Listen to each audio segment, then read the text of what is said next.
آؤ۔ تالوت کھڑا ہو گیا اور ہم دونوں نیچے اتر کر اس بڑے ہال کی طرف چل پڑے۔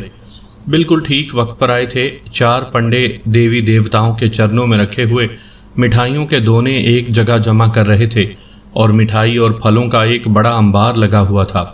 تالوت نے معنی خیز نگاہوں سے میری طرف دیکھا اور پھر اس نے ایک آنکھ دبائی اور ایک بہت بڑے بت کے پیچھے چلا گیا۔ پنڈے مٹھائی جمع کر چکے تھے اور اب تقسیم شروع ہونے والی تھی۔ تقسیم کی غرض سے پنڈے ایک لائن میں کھڑے ہو گئے۔ 4 پنڈے مٹھائی کے خالی دونے ان میں تقسیم کرنے لگے اور پھر اس کے بعد وہ مٹھائی کی طرف بڑھے، لیکن جو ہی پنڈوں نے مٹھائی کی طرف ہاتھ بڑھایا، اچانک ایک خوفناک پھونکار سنائی دی اور ایک انتہائی چوڑے پھن والے سیاہ ناگ نے مٹھائی کے دونوں سے سر نکال لیا۔ ہا ہا ہا، پنڈوں کی دھاڑیں سنائی دیں اور وہ اچھل کر بھاگے۔ پھنکار دوسرے پنڈوں نے بھی سن لی تھیں۔ ہرے رام، ناگ ناگ دیوتا، وہ بھی چیختے ہوئے بھاگے اور اس بری طرح بھاگے کہ مجھے بھی ان سے بچنا مشکل ہو گیا۔ میں بری طرح دیوار سے چپک گیا تھا۔ بہرحال ایک پنڈا باہر بھاگ گیا۔ تب سیاہ ناگ مٹھائی کے دونوں کے درمیان سے نکلا اور بڑے بت کے پیچھے چلا گیا۔ دوسرے لمحے تالوت باہر نکل آیا اور میرے نزدیک پہنچ گیا۔ آؤ اپنا حصہ وصول کریں، چھت پر چلیں گے۔ میرا خیال ہے یہ پنڈے اب مٹھائی کو ہاتھ نہیں لگائیں گے۔ میں ہنسنے لگا اور پھر ہم نے عمدہ قسم کی مٹھائی اٹھائی اور واپس چھت پر پہنچ گئے۔ نیچے پنڈارے بھاگ دوڑ کر رہے تھے۔ اس حال میں جانے کی ہمت کسی میں نہیں پڑ رہی تھی، لیکن ہمیں کس کی پرواہ ہو سکتی تھی۔ ہم نے مزے سے مٹھائی کھائی اور پھر آرام کرنے کے لیے لیٹ گئے۔ جس جگہ ہم لیٹے تھے بڑی ہوادار تھی۔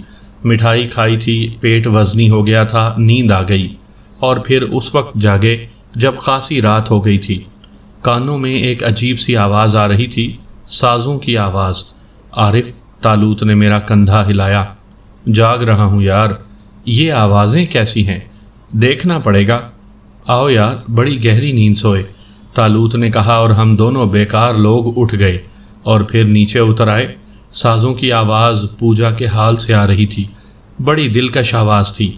ہم اس کی طرف کھنچتے چلے گئے اور پھر حال میں داخل ہو گئے۔ حال کا منظر دیکھ کر ہم ساکت رہ گئے۔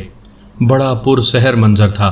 تھالیوں میں دیے روشن تھے، دیو کنیائیں قطار باندھے کھڑی تھیں۔ انہوں نے بڑا حسین میک اپ کیا ہوا تھا۔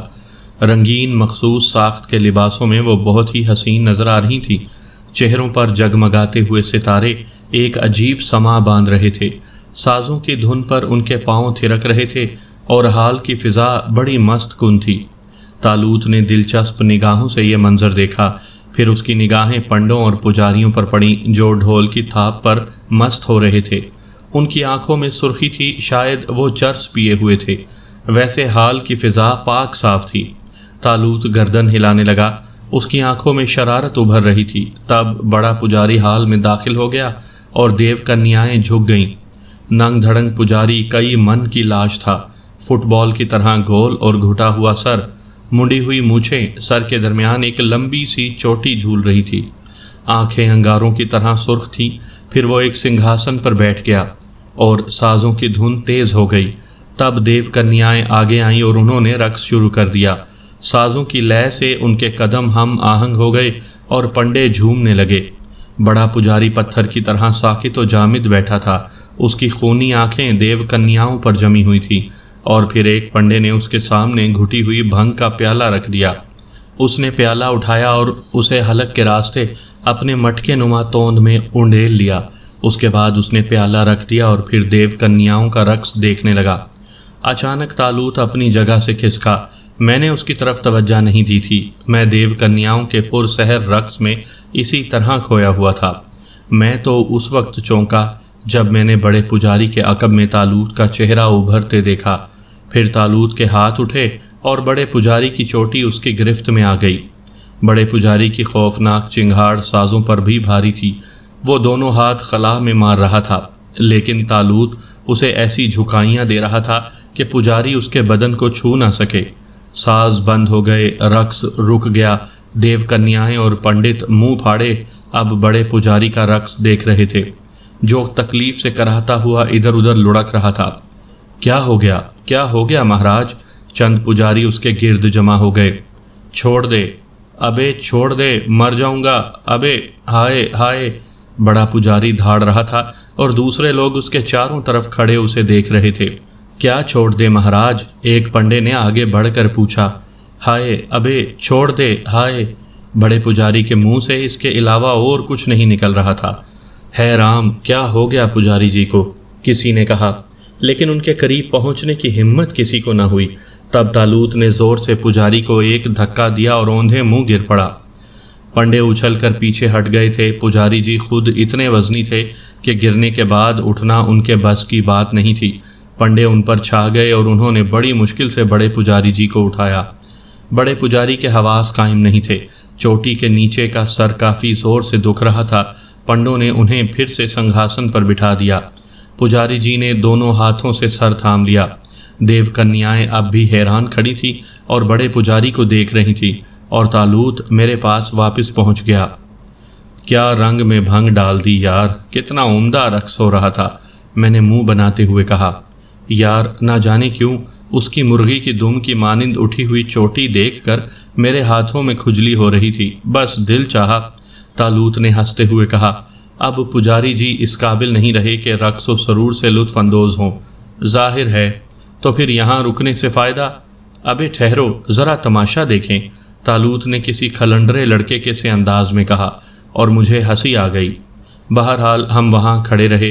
بڑے پجاری کے حواس کافی دیر تک درست نہیں ہوئے تھے، اور پھر جب سر کی دکھن کم ہوئی، دماغ قابو میں آیا تو وہ کسی ارنے بھینسے کی طرح کھڑا ہو گیا۔ کون تھا یہ؟ کون تھا؟ وہ غرایا۔ کہاں مہاراج؟ کیا ہو گیا مہاراج؟ کیسی طبیعت ہے؟ پنڈوں نے ہمدردی سے پوچھا۔ جلا دوں گا، بھسم کر دوں گا ایک ایک کو۔ بتاؤ کون تھا؟ کس نے میری چوٹی پکڑی تھی؟ بڑے پجاری غصے سے بے حال ہو رہے تھے۔ چوٹی پکڑی تھی؟ ایک پجاری نے حیرت سے کہا۔ وہی بڑے پجاری کے زیادہ قریب تھا۔ چنانچہ بڑے پجاری نے اس کی گردن پکڑ لی اور پنڈا تھر تھر کانپنے لگا۔ شمع کر دے مہاراج۔ ہے بھگوان، کیا ہو گیا مہاراج کو؟ مہاراج کے بچے، بتا میری چوٹی کس نے پکڑی تھی؟ کسی نے نہیں مہاراج، ہم نے تو نہیں دیکھا، پنڈے نے کہا۔ نہیں دیکھا؟ بڑے پجاری نے پنڈے کے گھٹے ہوئے سر پر ایک ہاتھ جھاڑتے ہوئے کہا، اور پنڈا ہائے رام کہہ کر زمین پر گر پڑا۔ عجیب ہنگامہ ہو گیا تھا۔ دیو کنیائیں دروازے سے باہر نکل گئیں۔ اب صرف پنڈے رہ گئے تھے اور مہاراج، جو پنڈوں سے باز پرس کر رہے تھے، لیکن ظاہر ہے کسی نے کچھ دیکھا ہوتا تو بتاتا۔ آؤ اب یہاں کا ماحول غیر دلکش ہو گیا ہے، تالوت نے کہا، اور ہم دروازے سے باہر نکل آئے۔ یار عارف، تالوت پرخیال انداز میں بولا، وہ خوبصورت لڑکی ان لڑکیوں میں نظر نہیں آئی؟ میں بھی یہی سوچ رہا تھا، نہ جانے کیوں اس کی شکل بار بار نگاہوں میں ابھر آتی ہے۔ بہت حسین ہے وہ۔ یہ بے تکے بے ڈول پنڈے اور پنڈت اور اس کے ساتھ بھی نازیبا حرکتیں کرتے ہوں گے۔ کیا کہا جا سکتا ہے، وہ ہندو دھرم سے تعلق رکھتی ہے۔ ممکن ہے وہ خود ان پجاریوں کی اتنی عقیدت مند ہو کہ ان کے قرب کو نجات کا ذریعہ سمجھتی ہو۔ یہ تو بڑے افسوس کی بات ہے۔ کیوں؟ میرا مطلب ہے اتنی خوبصورت لڑکی۔ دھرم کی بات ہے، اس سے کیا فرق پڑتا ہے؟ میرا دل نہیں مانتا، وہ بہت اداس تھی۔ کیا خیال ہے، آؤ اسے تلاش کریں۔ کیا کرو گے؟ بس دیکھیں گے، اس کے بارے میں میرے ذہن میں تجسس بیدار ہو گیا ہے، ہم اس کے بارے میں معلومات حاصل کریں گے۔ جیسے تمہاری مرضی۔ اور ہم دیو کنیاؤں کی رہائش گاہ پر چل پڑے، لیکن اندر کے مناظر دیکھ کر ہمیں ایک دوسرے کی طرف رخ کر کے کھڑا ہو جانا پڑا۔ دنیا کا منتخب حسن ہمارے سامنے تھا۔ ہم نے کوئی پاک باز زندگی نہیں گزاری تھی۔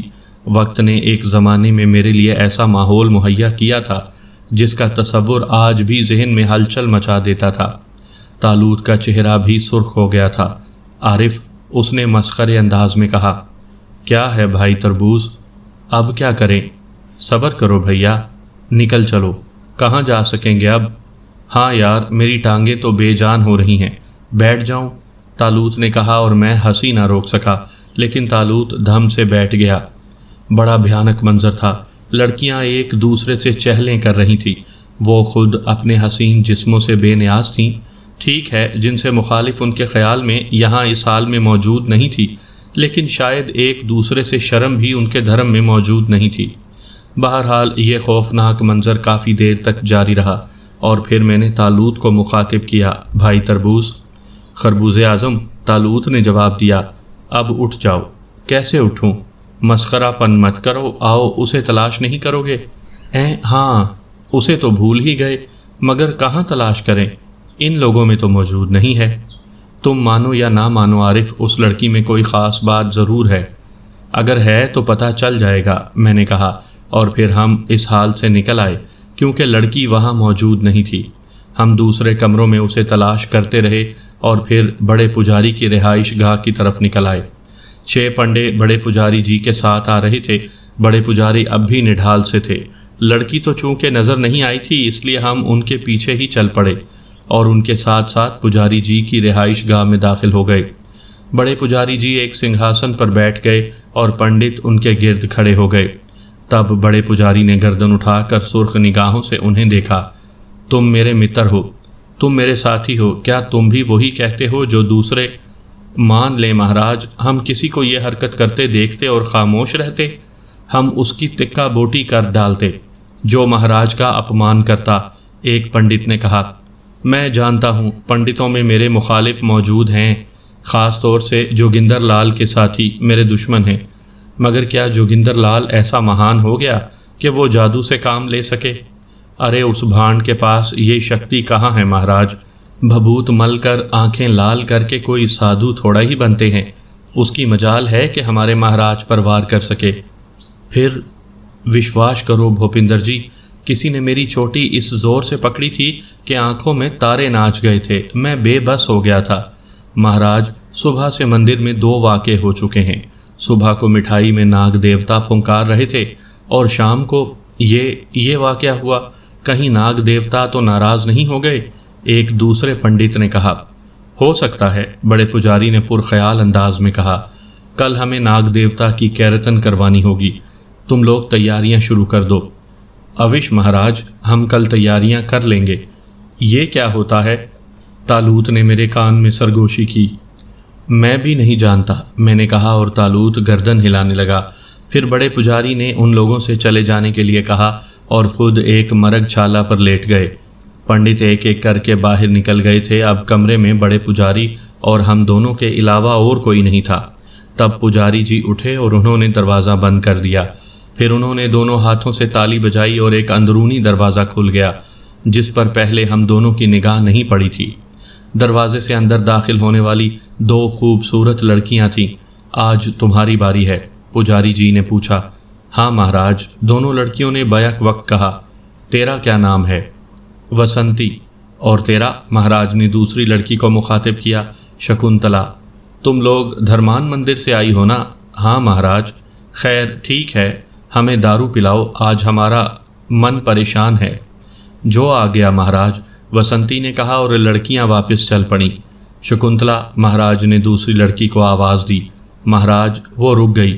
تو کہاں جا رہی ہے؟ ادھر آ ہمارے پاس۔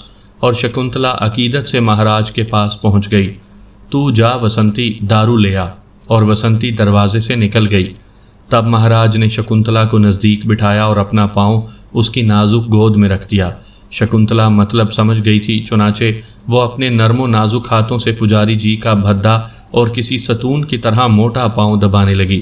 مہاراج کسی ارنے بھینسے کی طرح دراز تھے، لیکن وہ بار بار اپنی کھوپڑی پر ہاتھ رکھ لیتے تھے۔ بدماش طالوت نے ان کی بنیادیں ہلا دی تھیں۔ پھر وہ میرے کان کے پاس منہ کر کے بولا، عارف فرمائیے۔ میں نے کہا، کیا خیال ہے استاد؟ کس بارے میں جہاں پناہ؟ جانتے ہو اس کے بعد کے کیا مناظر ہوں گے؟ اندازہ تو ہو رہا ہے۔ میرا خیال ہے ہر جگہ اخلاقیات کا چرخہ نہیں چلنا چاہیے۔ ہم یہاں رکیں گے یار، کتنی خوبصورت لڑکیاں ہیں اور یہ ارنا بھینسا۔ تمہارا دماغ خراب ہے، میں نے جھنجھلائے ہوئے انداز میں کہا۔ ابھی اور خراب ہوگا جب یہ گنبد ان سے عشق کرے گا، طالوت نے غراتے ہوئے کہا اور مجھے ہنسی آ گئی۔ ابے اجارہ داری ہے تمہاری، خود انہیں دیکھو کیسی اطاعت کر رہی ہیں اس کی۔ پتہ نہیں کیا مجبوری ہے بیچاریوں کے ساتھ۔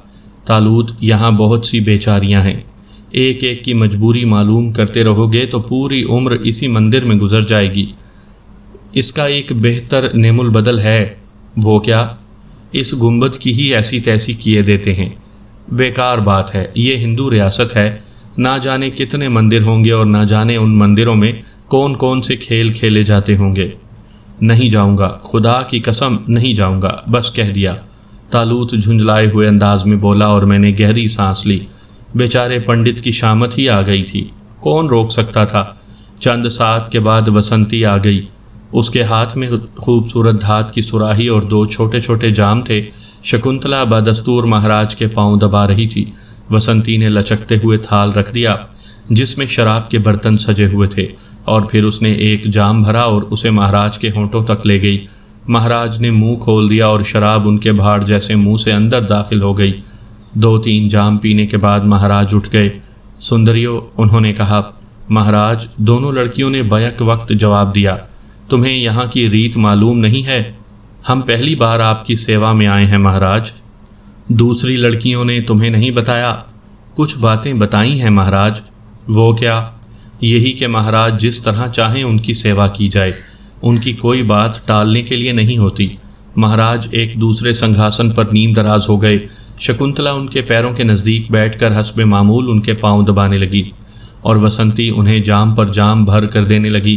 مہاراج شراب پینے کے دوران لڑکیوں سے مذاق بھی کرتے جا رہے تھے۔ طالوت نہ جانے کیوں ابھی تک برداشت کیے ہوئے تھا۔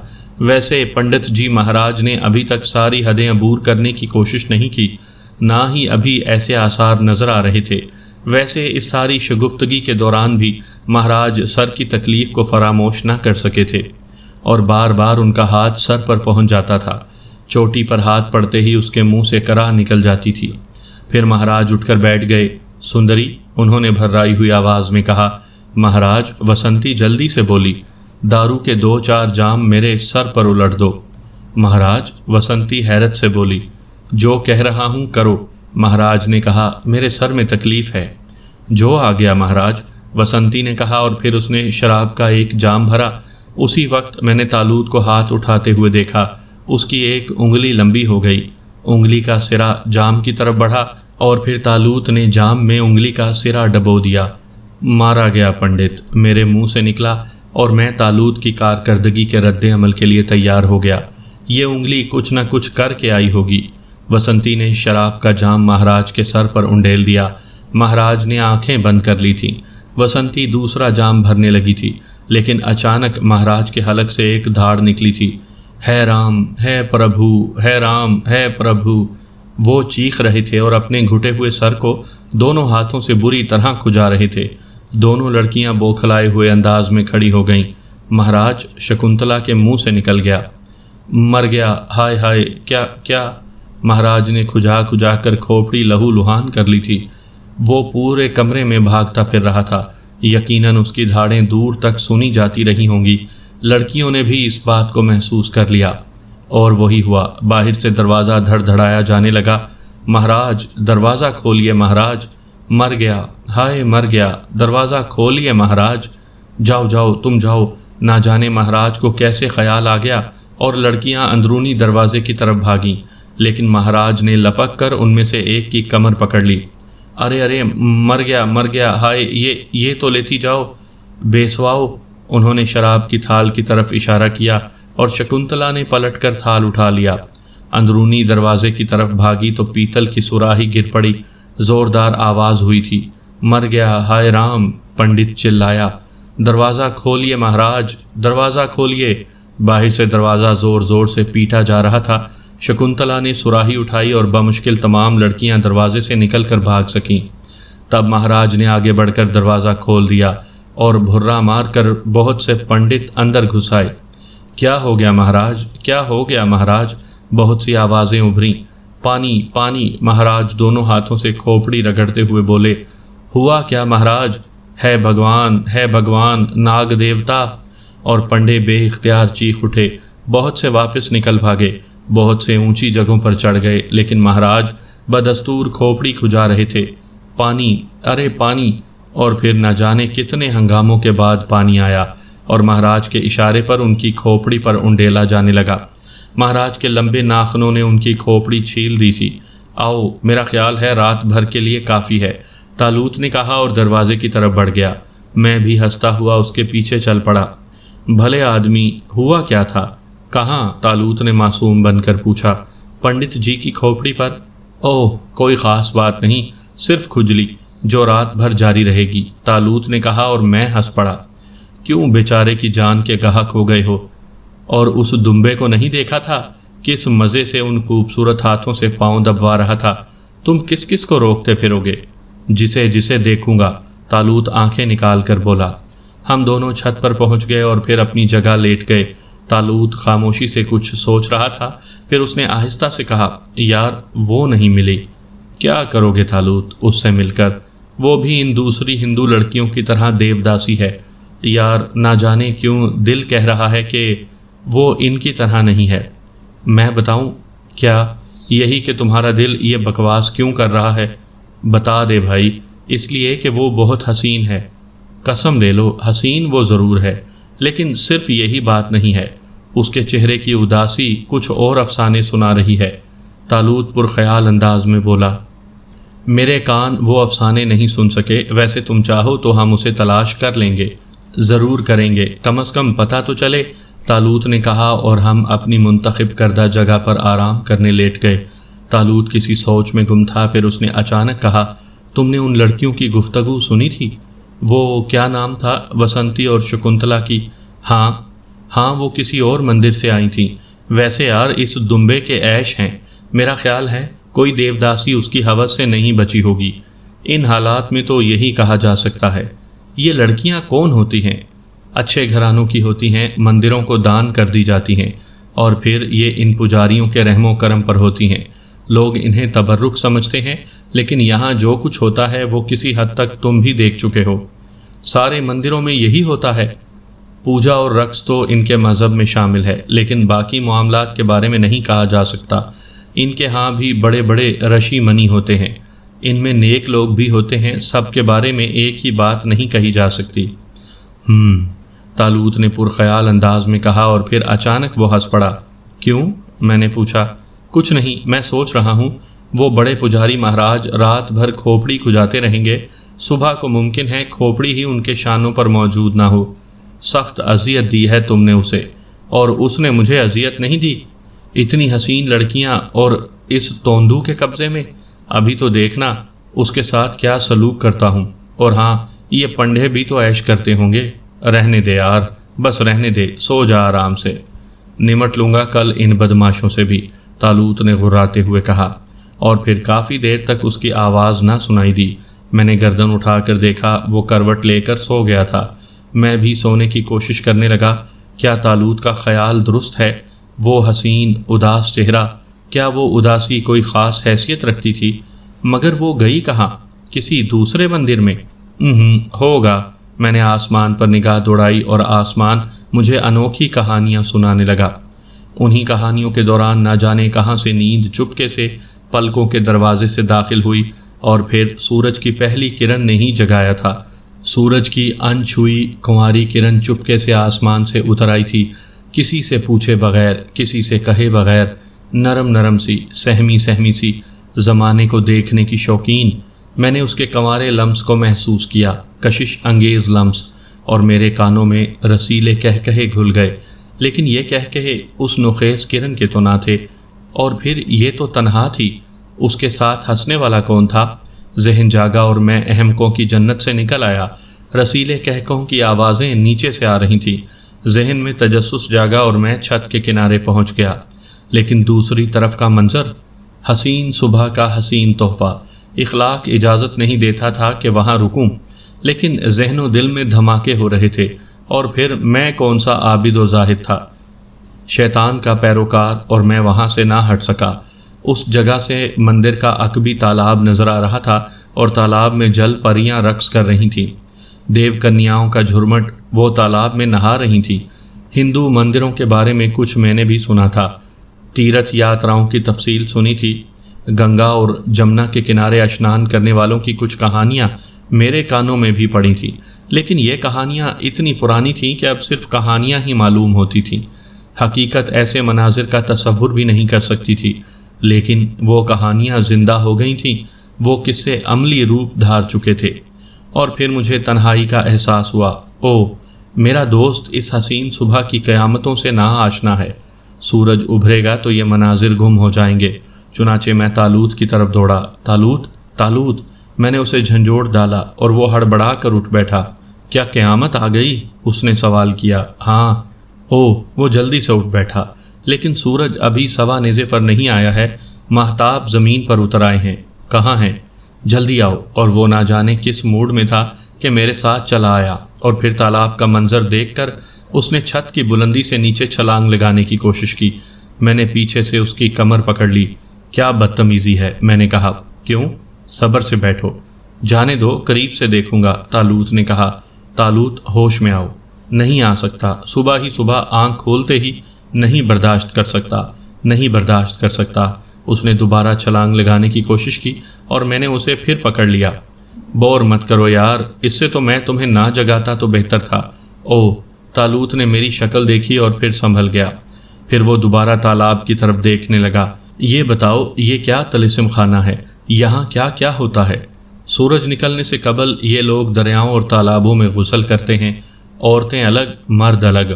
بڑے بڑے دریاؤں پر ان کے الگ الگ گھاٹ ہوتے ہیں، پوری ریاست میں ایسا ہی ہوتا ہے۔ ہاں، یہ بھی ان کی مذہبی رسوم میں شامل ہے۔ تب پھر ہم باقی زندگی یہیں گزاریں گے، تالوت نے فیصلہ کن لہجے میں کہا۔ میں نے کوئی جواب نہیں دیا۔ تالوت دلچسپ نگاہوں سے اس حسن آوارہ کو دیکھتا رہا، اور پھر اس نے سرسراتی آواز میں کہا، عارف؟ میرا دل وہاں سے نگاہیں ہٹانے کو نہیں چاہ رہا تھا۔ وہ یہاں بھی نہیں ہے، میرا خیال ہے چلی گئی ہے یہاں سے۔ لیکن کہاں؟ ممکن ہے کسی دوسرے مندر میں۔ تب ہم یہاں ایک ایک مندر کی خاک چھانیں گے، ہم اسے ضرور تلاش کریں گے عارف۔ تمہارے لیے کیا مشکل ہے؟ نہیں یار، تم نہیں سمجھتے۔ راسم سے ایسے کاموں میں مدد لینا مناسب نہیں ہے، اس ماحول سے واقفیت بھی ضروری ہے۔ ٹھیک ہے، جیسی تمہاری مرضی۔ سورج بلند ہوتا جا رہا تھا اور تالاب کی جل پریاں باہر نکل رہی تھیں۔ ارے، اچانک تالوت چونک پڑا۔ خیریت، کیا ہوا؟ ان درختوں کی طرف دیکھو عارف۔ کون سے درخت؟ ابے وہ تالاب کے کنارے۔ اور میں تالوت کے اشارے پر ان درختوں میں جھانکنے لگا۔ کئی منٹ کی کوشش کے بعد مجھے وہ پنڈے نظر آئے جو درختوں کے پتوں میں چھپے ہوئے تھے۔ وہ بندر کی طرح موٹی شاخوں سے لپٹے ہوئے تھے۔ ارے، میں چونک پڑا۔ چھپے ہوئے ہیں بدماش، تالوت کے لہجے میں شرارت تھی۔ ہاں، ان کی ایسی تیسی روزانہ یہی حرکت کرتے ہوں گے۔ یقیناً ان لڑکیوں کو نہیں معلوم۔ بالکل، اور یقیناً ان کا یہاں آنا منع ہے، ورنہ وہ چھپے ہوئے کیوں ہوتے؟ بے شک۔ ابے تو پھر آؤ نا، تالوت کھڑا ہوتے ہوئے بولا۔ کیا مطلب؟ ان کی یہ حرکت قابل معافی نہیں ہے۔ ہم بھی تو دیکھ رہے ہیں تالوت، میں نے کہا۔ ہماری اور بات ہے۔ تالوت نے میری گردن پکڑ کر مجھے زور سے دھکا دیا اور میری چیخ نکلتے نکلتے رہ گئی۔ میں چھت کے کنارے تھا اور بہرحال چھت اتنی اونچی تھی کہ ہاتھ پاؤں کی سلامتی مشکل تھی، لیکن اپنی حماقت کو کیا کہوں، بار بار بھول جاتا کہ وہ تالوت ہے۔ دہلتے ہوئے دل کو سنبھالا تو معلوم ہوا کہ ایک درخت پر ہوں۔ تم انہیں دھکا دے سکتے ہو، لیکن پھرتی سے، کسی کے ساتھ لپٹے ہوئے درخت سے نیچے مت آ گرنا، میں دوسرا ڈرامہ کرتا ہوں۔ تالوت کی سرگوشی میرے کانوں میں گونجی، لیکن وہ میرے پاس موجود نہ تھا۔ ہاں، 2 پنڈے ضرور مجھ سے چند فٹ کے فاصلے پر درختوں سے چمٹے ہوئے تھے۔ میں آگے بڑھا، 1-2 شاخے کو پکڑا، پتے ہلنے کی آواز پر پنڈوں نے پلٹ کر دیکھا، لیکن ظاہر ہے انہیں نظر کون آتا۔ دوسرے لمحے میں نے 2 شاخے کو مضبوطی سے پکڑ کر ایک پنڈے کی کمر پر زوردار لات رسید کی کہ گو درخت تالاب سے تقریباً 5 فٹ کے فاصلے پر تھا، لیکن پنڈا تالاب میں ہی گرا تھا۔ اس کی گھگیائی ہوئی چیخ بہت بلند تھی۔ اس سے قبل کہ دوسرا پنڈا سنبھلنے اور کچھ سمجھنے کی کوشش کرے، میری لات نے اسے بھی اچھال دیا اور وہ بیچارہ زمین پر ہی گرا تھا، اور تالاب سے سریلی چیخیں بلند ہونے لگیں۔ کنارے پر لباس تبدیل کرتی ہوئی دیو کنیائیں بری طرح چیخ رہی تھیں، اور پھر ان چیخوں میں دوسرے درخت پر چھپے ہوئے پنڈوں کی چیخیں بھی شامل ہو گئیں۔ وہ ان عورتوں سے زیادہ زور سے چیخ رہے تھے، اور میں نے ان چیخوں کا راز بھی پا لیا۔ جس درخت پر پنڈے چیخ رہے تھے اس پر سیاہ رنگ کا ایک اژدہا نما سانپ رینگ رہا تھا۔ 3 پنڈے پکے ہوئے پھلوں کی طرح اس درخت سے بھی ٹپکے، اور دیو کنیاؤں کی چیخیں آسمان سے باتیں کرنے لگیں۔ پنڈے بری طرح اٹھ کر بھاگے۔ پانی میں گرا ہوا آدمی بدحواسی میں نکل نہیں پایا تھا۔ وہ ہر بار کنارے سے پھسل جاتا تھا، اور ذرا سی دیر میں مندر کے دوسرے حصے سے پنڈوں کی پوری فوج نکل آئی۔ کچھ عورتیں خود کو چھپانے کے لیے درختوں کی آڑ لے رہی تھیں، لیکن جو ہی ان کی نگاہ درخت پر پہنچتی وہ چیخ مار کر دوڑ پڑتی، کیونکہ اس درخت پر بھی پنڈے چھپے ہوتے۔ بہرحال عجیب ہنگامہ برپا ہو گیا تھا۔ پنڈوں کی فوج نے پورے تالاب اور اس کے کنارے کے درختوں کو گھیر لیا اور پھر چھپے ہوئے پنڈوں کو نیچے اتارا جانے لگا۔ شاید یہ جرم اچھا خاصا تھا، کیونکہ آنے والوں نے چھپے ہوئے ایک ایک پنڈے کو پکڑ لیا تھا۔ میں نے ایک طویل سانس لے کر گردن جھٹکی اور اس درخت پر سانپ تلاش کرنے لگا، لیکن سانپ غائب تھا۔ تب مجھے اپنے کانوں کے قریب طالوت کی ہنسی سنائی دی۔ کیسی رہی؟ یار، تجھے شیطان کہنا شیطان کو بہت بڑا درجہ دینا ہے۔